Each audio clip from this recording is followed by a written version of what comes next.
Freud. He wants to fuck his mom and kill his dad. Is that just what he wanted? Is that his personal desire? That's what he thinks you want. That's what he thinks you desire. Because he doesn't know that that's what he wants. He wants to fuck his mom. That is how he represses his own desires. Projection! I wonder what his mom looks like. Are you saying you want to fuck Freud's mom? Now, what complex is that? You can watch it in the cup chair. All right, she's not unattractive. Are we all gonna wink to Freud's mom right now? Fine, me too.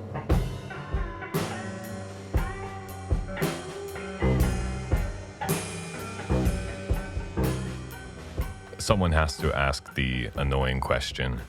What does it mean to say that a dream means something?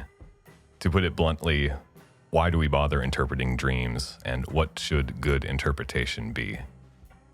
Okay, can I say just right out of the gate, one of the cornerstones of neurocognitive theory in dreaming is that meaning equates to psychological coherence. Meaning there is a causal process. There is oftentimes many functions, but that doesn't necessarily mean that dreams are informative, and it doesn't mean that they have purpose. Meaning establishes psychological coherence, significance. What separates meaning from information is meaning is something that you can act on. It's not objective, it is subjective. It means something if it has an effect on a body that changes how it interacts with this environment. So in the most basic sense, a dream means something as far as you can look into it and it will change how you act. For instance, I had never had a matcha latte until I had a dream about having one. I'm like, actually, I'm curious how it tastes. And so I went out to a coffee shop and ordered one. I bought a Game Boy because I had a dream. Yeah. Like, I understand. But I don't know, we can use different terms interchangeably. Different disciplines use these terms differently too. Meaning, significance. In psychoanalysis, they talk about dream symbolism. Dream symbolism. Now, plenty of problems with Freud, but to be clear, he kind of laid the foundation for dream interpretation as not a spiritual thing, not something that's unique to each individual, but something that can be studied, something that has rules to it. Yes. And in psychoanalysis, they'll talk about the manifest content of a dream, the actual things that happen in the dream symbolize something else.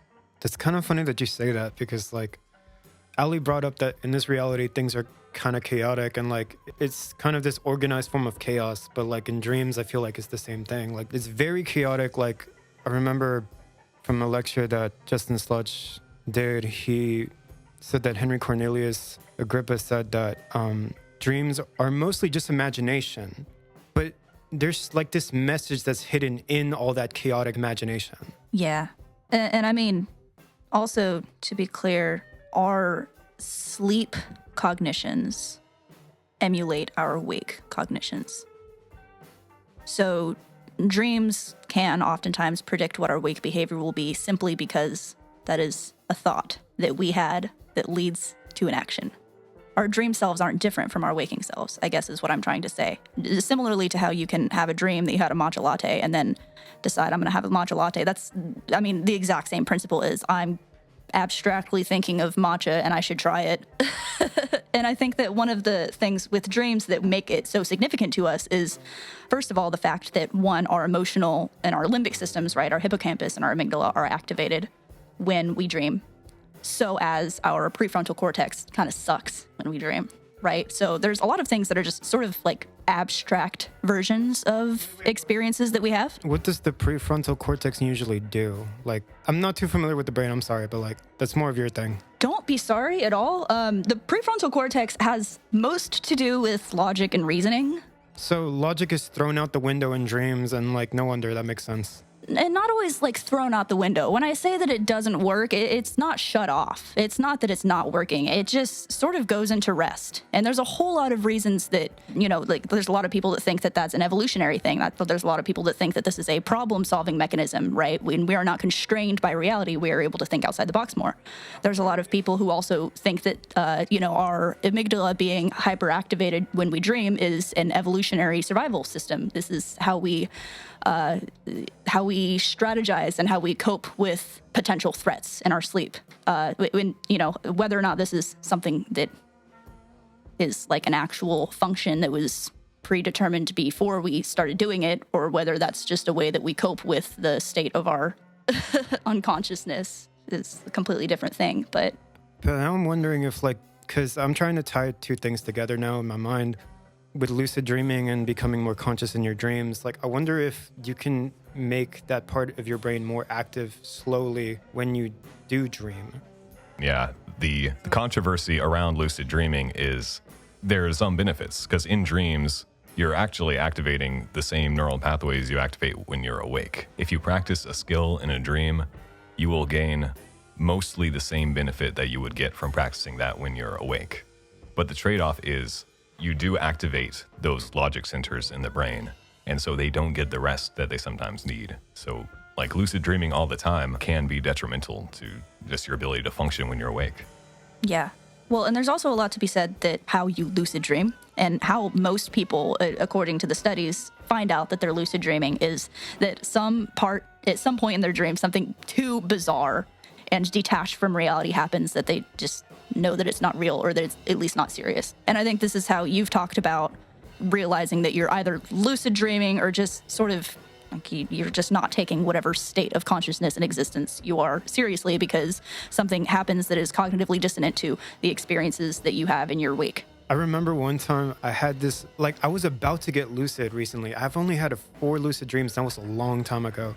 But this last time, I almost became lucid because there was like this moment in the dream where it felt like the Matrix, where everything was going slow motion. And I just noticed that everything just looked more vivid, more real, and like I was in some kind of gelatin thing. It was just so weird. It was the most bizarre thing, but I couldn't maintain my consciousness. Like, I just slipped into unconsciousness and forgot it. That's the cool thing. Remembering dreams is a whole other thing, right? You only remember dreams that you have in your REM sleep. And if you remember dreams that you have in your non-REM sleep, or just like all of the other stages, is usually just like thoughts and fragments, sometimes images, right? Particularly in emotionally arousing dreams. But a lot of the time when we are woken out of... Wait, I just lost my train of thought. Woken out of dreams? What did you just say? Remembering dreams. Remembering dreams. I usually just remember, sometimes I just remember the last part of a dream. And like, sometimes it felt like that's all I needed to really write down. But there's a lot to dreams sometimes. It almost feels like I had an adventure novel worth of material to write, but I forgot all of it.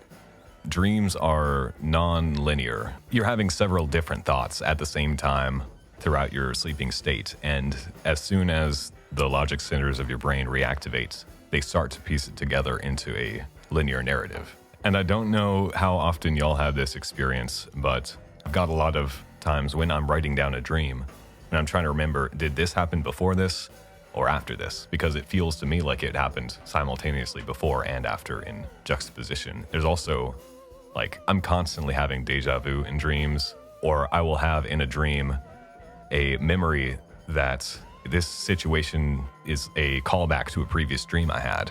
And I wake up and I remember I never had that previous dream.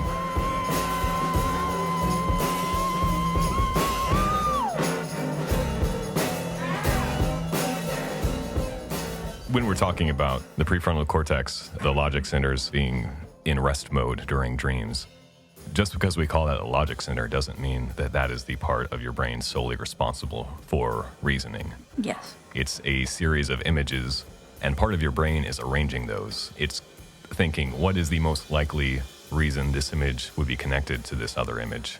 And it comes up with a scenario to piece them together. I think this can tie back to dreams both as a source of inspiration, but also as like the limits of reason. It's sort of the baseline. Things happen in dreams, but they happen according to sense perception. You can't see beyond, what's the Aldous Huxley thing? Beyond the gates of perception. You can't get through that with dreams, but bizarre things can happen. Right. Well, and that's one of the parts that's particularly emotionally distressing about dreams is the fact that most dreams that we have, most events that happen, however abstract and weird that they are, these are the settings and people that we know, right? So we feel that kind of attachment. And just also, again, we are in a heightened state of emotional reactivity, right? So our fear circuits, our grief is way in like overactivity when we dream oftentimes, which is again why the dreams manifest in mostly negative emotions. It's because we're generally more emotionally responsive. So we feel this really weird sort of psychological responsibility to make sense of dreams that we feel so strongly about. And there is a lot of that to be said, that it's just, your neural firings, but it's also just, like you said, it's one of the multitudes of ways that we try to process and make sense of things in our brain. One of the more recent leading theories is that it's kind of like closing a bunch of tabs when you sleep. You are consolidating information in a way that is useful to you, that makes more sense. And you oftentimes, it helps to actually use really weird, abstract ways of doing that. Illogical ways. Okay, I parked a fucking car on top of my house. Don't ask about it. It's not important. That's fine. So I have this feeling that in dreams you can tap into other people's unconscious. It's just an idea. I might be completely wrong. That's why I'm doing the dream experiment, to make sure that my theory is either right or wrong. I think of dreams very solipsistically. Did you use that word again? Can you define what that means? You need to define that word for the class, please. Solipsistic. In general, it means self-centered, and in philosophical contexts, it means the belief that oneself is all that one can know. In onto-epistemological contexts. Oh, I'd put that in my pipe and smoke it. In dreams, oneself is all one can know. But that does not mean that the self is entirely self-contained. For instance, we pick up vibes from other people, to use a layman's term, or affective ecology is another word that gets thrown around. We pick up on other people's moods in ways that we're not conscious of, but that we internalize, and that sometimes pop up in dreams. Unconscious thought is just a projection of unconscious thoughts. We act, we process things unconsciously, and then we are conscious of it afterwards. There's plenty of research backing this up. You make a decision before you realize you made the decision. So, the neurocognitive theory of dreaming is it assigns meaningfulness as being the product of your cognitive capacities, so that we shape what we dream about. And I think that's sort of when I say that dreams are psychologically coherent, and that is why they are meaningful, is that, first of all, all dreaming, and this is in Domhoff's study, this is one of the more recent, well-known people to study dreams, is that your dreaming, the product of your dreams, is going to rely completely on your experiences. It's going to rely on the working parts of your brain, how they work. There's a lot of things that go into dreaming, like parietal lobes, your white matter, your limbic system, even your visual association cortex. No, I got you. You're just taking a lot of data when you're alive. Yeah. And so, that's just sort of what reinforces the subjectivity of dreams, right? Similarly to how we can form opinions on somebody else based off of, what our subjective experiences are. When people say to me that they can walk into other people's consciousness in dreams, I don't turn that down, and I don't push back on that. But what I will do is I put it through my mental translator, and I say, okay, this person is learning to empathize with another human being in their dreams in ways that they were not really as able to access when they were constrained and confined by their own inhibitive systems.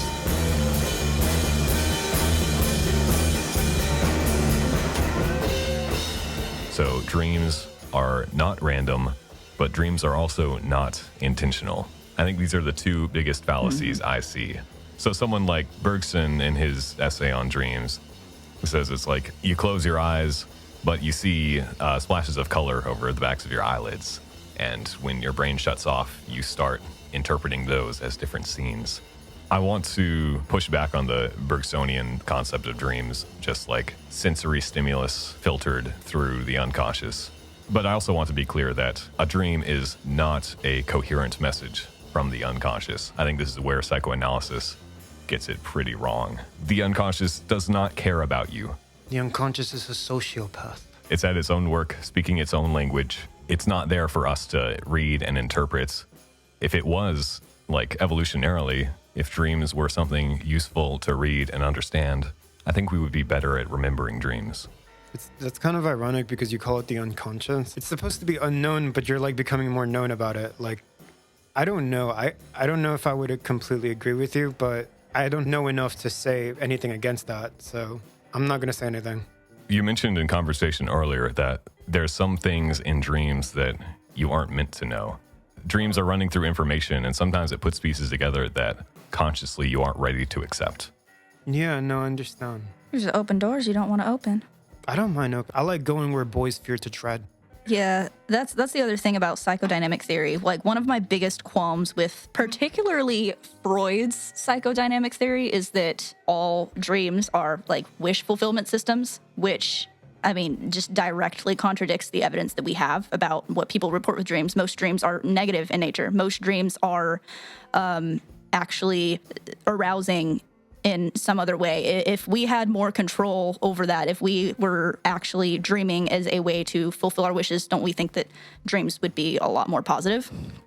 Well, correct me. Most of what I know about Freud comes from people roasting Freud. But he kind of changed his mind on that. He like slowly leaned less and less on wish fulfillment and more on like the Oedipal complex, childhood development, essentially. Right. You are remembering things that you forgot, filtering them through symbolism. And a therapist's job is to listen to you tell about your dreams and say, oh, you were molested in this way. Yeah. Which is just, that brings up my next just major contradiction to psychodynamic theory, is the fact that it implies that there is something hidden in all of your dreams, when most dreams actually have very straightforward descriptions, very straightforward depictions. Most dreams likely do not contain hidden subconscious information, at least not deliberately hidden, maybe not as forward thought of. Yeah, the fact that he felt a need to distinguish between latent and manifest content was a symptom of he was dealing with people who felt a need to seek out a therapist. Right. The idea that the unconscious is deliberately coding dreams to not traumatize you, but also hiding messages in there that you can find out if you want. The unconscious doesn't care about what you think of it. It is the engine behind all of your actions anyway. And the best that the conscious mind can do is make educated guesses as to what that might reveal about how you behave, how you might change your behavior. But yeah, it's not sending messages to you. Right. And it's also neither here nor there. There are some times when we can just escalate psychodynamic theory that, dreams alert you to problems in your life. Okay, we can evolve that into problem solving. You can solve emotional problems through dreaming because you solve emotional problems just generally more through thought and processing anyways, even when you're awake. When you dream, you just do it differently, and you do it unconsciously in a way that you can't just automatically retrieve and trace.